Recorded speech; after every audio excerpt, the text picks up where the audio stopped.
5 desembargadores de Mato Grosso do Sul são afastados pelo Superior Tribunal de Justiça sob suspeita de venda de sentenças. E você vai ver ainda. Vandalismo no Rio de Janeiro. Torcedores do Peñarol são detidos após saquear comerciantes, incendiar veículos e quebrar quiosques na Praia do Recreio dos Bandeirantes. E ainda, 5 pessoas morrem em queda de avião de pequeno porte no interior de São Paulo. Essas e outras notícias você confere a partir de agora. Olá, bom dia, 11 horas e 35 minutos agora. Seja muito bem-vindo ao Redação Hit, edição manhã. Nós chegamos ao vivo com as principais notícias desta quinta-feira. Hoje é dia 24 de outubro. E olha, ontem à tarde, na quarta-feira, torcedores do Peñarol protagonizaram cenas de violência e vandalismo no Rio de Janeiro. Antes do jogo de ida da Libertadores entre Botafogo e o time do Uruguai, banhistas foram atacados, comerciantes saqueados e os torcedores incendiaram ainda um ônibus e uma moto e quebraram quiosques. Após a confusão, eles foram detidos e alguns escoltados pela PRF até São Paulo. Vamos ver. Cerca de 20 ônibus com torcedores do Peñarol envolvidos na confusão generalizada no Recreio dos Bandeirantes, na zona oeste do Rio, deixaram o estado na madrugada desta quinta-feira. Os envolvidos que permanecerem presos vão ficar no Brasil para responder pelos crimes. Podem ser deportados para cumprirem pena no Uruguai. Mais de 200 pessoas foram escoltadas até a divisa com São Paulo para retornarem ao país. A medida ocorreu após determinação do governador Cláudio Castro. De acordo com a Polícia Militar, tudo começou por volta do meio-dia, depois de um furto de um celular em uma padaria. A confusão ganhou força com a prisão em flagrante do uruguaio suspeito. O grupo não gostou e passou a depredar tudo.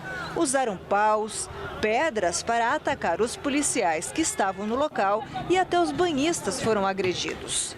Na areia, um carrinho usado para guardar barracas e cadeiras de praia foi saqueado. Objetos também foram arremessados. Uma moto e um ônibus foram incendiados. Depois de quase 1h30 de selvageria e vandalismo, reforços da própria PM, Corpo de Bombeiros e o Batalhão de Choque conseguiram conter a confusão. Segundo a Polícia Civil, os presos foram autuados por crimes diversos: porte ilegal de arma de fogo, furto, lesão corporal, roubo, dano qualificado, incêndio, associação criminosa, injúria racial, corrupção de menores e o artigo 201 do Estatuto do Torcedor, crimes contra a paz no esporte. Eles foram encaminhados para a Polinter e serão apresentados para a audiência de custódia. Olha, e para piorar, após o final da partida entre Botafogo e Peñarol, os torcedores uruguaios que estavam no estádio entraram em confronto com a polícia militar e quebraram mais de 300 cadeiras. O clube carioca deve cobrar o rival o valor do reparo. E olha, dos 283 torcedores do Peñarol envolvidos nessa confusão generalizada, 21 adultos, mais um menor de 17 anos, estão na cidade da polícia por já terem sido presos, seja por acusações de porte de arma, racismo, roubo, associação criminosa, incêndio, dano qualificado e resistência à prisão. É tanto crime, gente. Para falar mais a respeito, para nós entendermos melhor esse episódio e quais serão os próximos passos para punir os envolvidos, vamos conversar agora, ao vivo, com o delegado de Itapetininga, doutor Luiz Soubia Nunes. Eu acho que eu falei corretamente o sobrenome. Boa tarde, doutor. Seja muito bem-vindo ao jornalismo da Hit TV. Boa tarde, Tabata. É um prazer estar aqui junto a você e todos os telespectadores. Falou corretamente, sim, o sobrenome. Muito obrigado. Obrigada, delegado.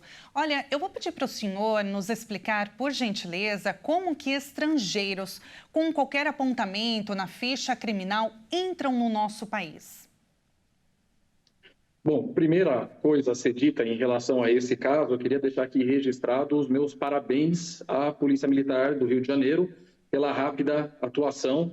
Fizeram aí realmente um trabalho louvável, e deixar então registrado meus parabéns a esta força de segurança.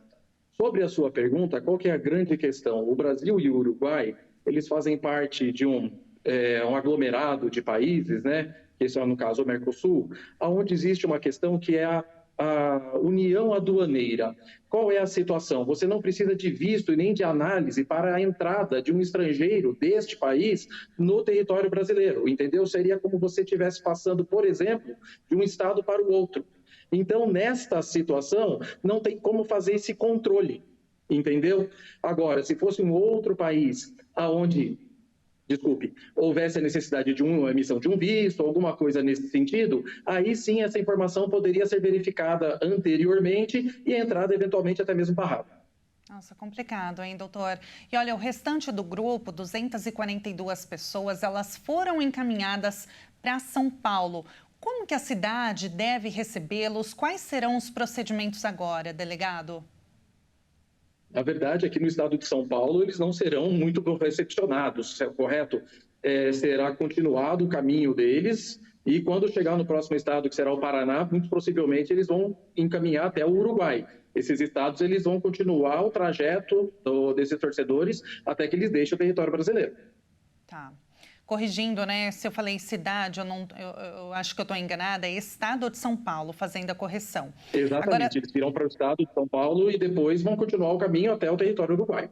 Perfeito. Delegado, os torcedores, né, pelas imagens lamentáveis, né, diga-se de passagem que a gente viu, eles usaram paus, pedras para atacar policiais militares, além dos banhistas, né, que estavam por ali. Imagina o susto. Estrangeiros presos aqui, eles devem seguir a lei local? E eu emendo uma outra pergunta: qual o crime previsto e a pena para quem comete uma agressão contra um policial? Então, o direito penal, o direito criminal, ele é, antes de qualquer coisa, uma vontade do Estado em punir aquela pessoa que transgrediu determinada conduta que para o território brasileiro é considerada crime. Então, o interesse maior nesta questão é a punição do infrator. Desta maneira, o direito penal a ser aplicado, apesar de serem cidadãos de outro país, cidadãos uruguaios, será aplicada a lei do local aonde eles cometeram a infração. No caso, responderão pelos crimes previstos no Código Penal brasileiro e leis esparsas brasileiras também, como vocês citaram aí, o Estatuto do Torcedor. Tudo bem? Então, a primeira parte aí da sua pergunta, eles irão responder justamente pela lei brasileira de acordo com as sanções previstas pela lei brasileira. Desculpe, a sua outra pergunta, qual foi mesmo?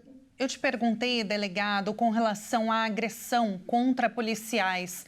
Qual o crime previsto e também a pena para esse tipo de crime? Há pouco tempo houve uma reforma na legislação onde crimes cometidos contra pessoas, agentes de segurança, Polícia Civil, Polícia Militar, aqui no estado de São Paulo nós temos também a Polícia Penal e outros demais agentes, guardas municipais, há um aumento de pena. Então ele responde pelo crime, por exemplo, de lesão corporal, se um policial foi atingido e até mesmo machucado. No entanto, a pena base, que é 3 meses a 1 ano, ela vai receber ainda um acréscimo, tendo em vista a condição de policial, a condição de agente de segurança da vítima. Uhum. Agora, no caso, com relação a armamento, delegado, entre os envolvidos nesse vandalismo, uma arma foi apreendida para a gente ver o tamanho do perigo, né, que as pessoas e também os agentes de segurança estavam correndo naquele momento. O que falta para que seja efetiva a proteção contra o armamento? Bom, aí a gente vai entrar numa discussão muito grande que já vem de anos já passados e a gente nunca chega a uma conclusão do que fazer em relação a essa legislação de armas.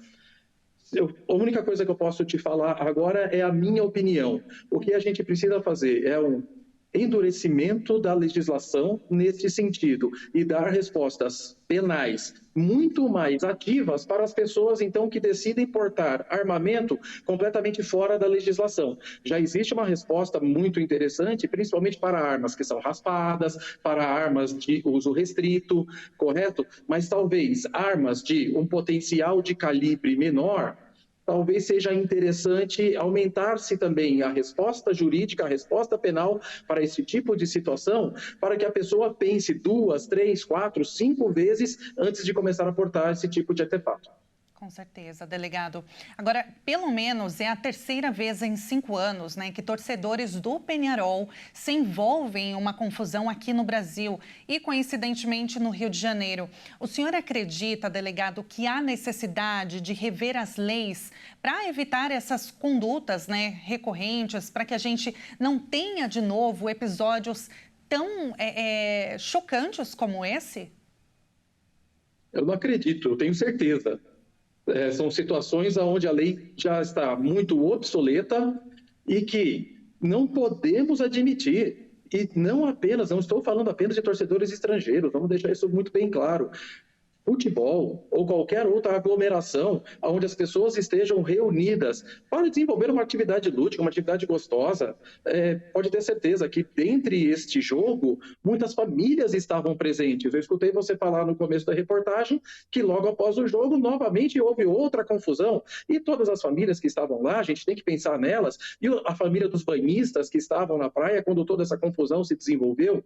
Então, eu acredito que quando atitudes são tomadas e muitas vítimas estão sendo colocadas em perigo, essa condição da vítima ela tem que ser levada em consideração, sim.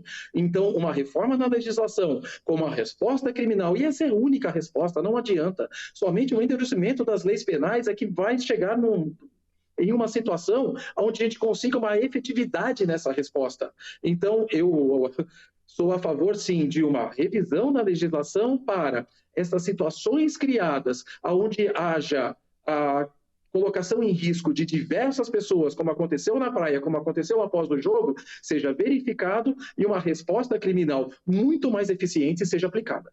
Perfeito. Delegado, muito obrigada pela sua análise, pela entrevista.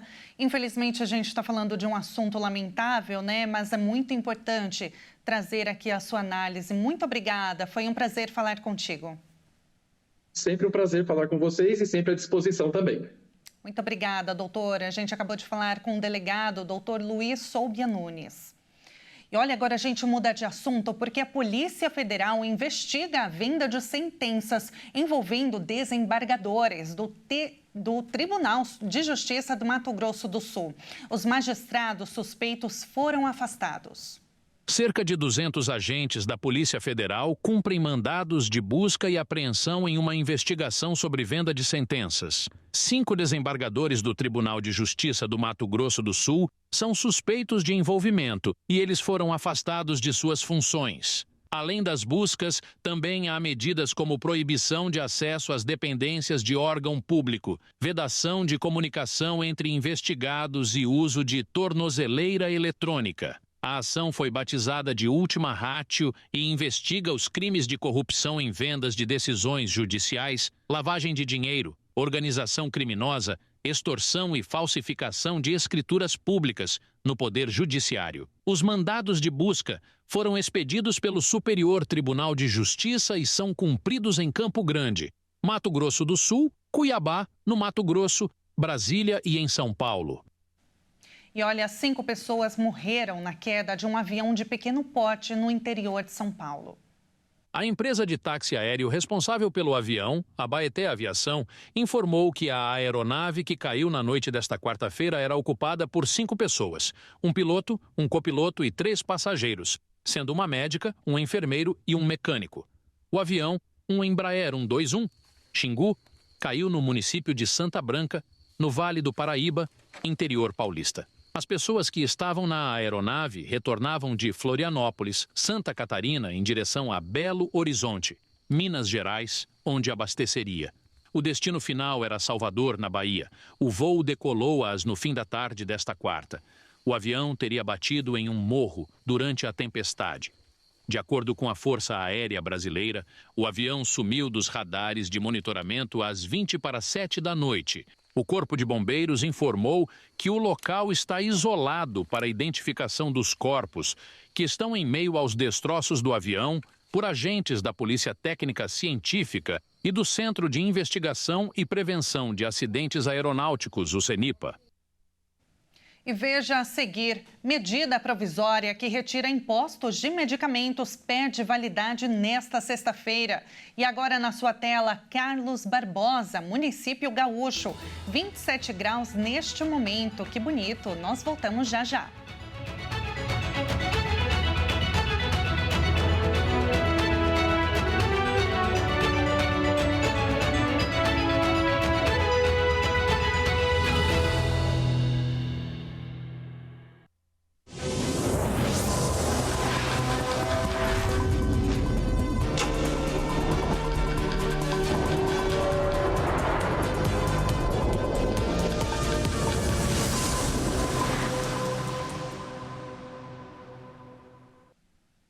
Nós estamos de volta agora pelo horário de Brasília, 11 horas e 53 minutos. E a medida provisória que isenta medicamentos importados de pagar impostos perde a validade nesta sexta-feira. O texto precisava passar por análise em uma comissão mista antes da votação no plenário da Câmara e do Senado. A medida afetava medicamentos que não são produzidos no Brasil e eram importados por pessoas físicas para uso próprio ou individual. A MP foi publicada pelo governo em junho, depois do programa Mobilidade Verde e Inovação, Mover ter sido sancionado pelo presidente Lula. Publicada em 28 de junho, a medida teria validade de 60 dias, sendo prorrogada por mais 60 dias. A norma foi enviada pelo governo ao Congresso após apelos de diversas associações de pacientes e profissionais da saúde. O texto precisava passar por análise em uma comissão mista antes da votação nos plenários da Câmara e do Senado. A comissão não chegou a ser instalada. Com o fim do prazo, se perde os efeitos automaticamente.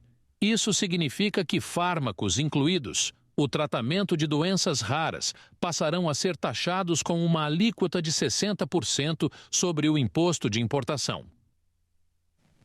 E agora nós vamos conhecer um pouquinho de um dos bairros mais conhecidos dos Estados Unidos, Brooklyn. Vamos ver. Um bairro de Nova York que em sua origem atraiu diversos imigrantes, resultando em um povoado multicultural, com uma grande variação de gastronomias, sons, manifestações culturais e dialetos. Com uma arquitetura diferenciada, Brooklyn tem uma cultura vibrante, com pluralidade de atrações e história de luta e superação dos afrodescendentes.